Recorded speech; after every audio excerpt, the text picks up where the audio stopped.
Ku giti cy'inyoni ni izina rikunze kumvikana cyane ku bari mu ngendo bagana mu majyaruguru y'igihugu cyangwa mu gice cy'amajyepfo. Bamwe mu bagenzi baba abinjira cyangwa abasohoka muri Kigali usanga bakoresha ijambo giti cy'inyoni barangira aho bavugana aho bageze. Gusa burya ngo nta kabura imvano. Twageze muri aka gace tubaza aho izina giti cy'inyoni ryavuye.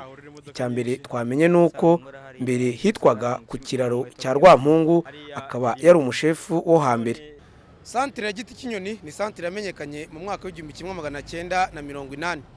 Iyi rompuwe mureba ni rompuwe yahozemo ibiti by'inganzamarumbo byahoze byaritsemo inyoni, bityo iryo zina riza kwamamara.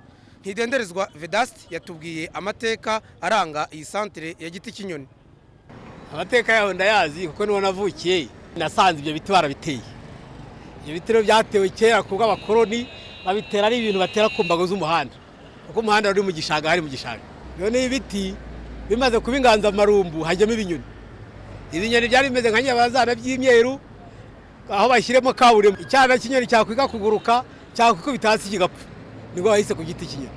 Umusaza Ntidendereza Vedaste wavukiye muri santere ku giti cy'inyoni mu mwaka w'1952 avuga ko uko imyaka yagiye itambuka kuva mu bihe by'abakoroni harushijeho gutera imbere bitewe n'iyubakwa ry'imihanda yabanje kubw'abakoroni, nyuma hakaza kugera n'amashanyarazi.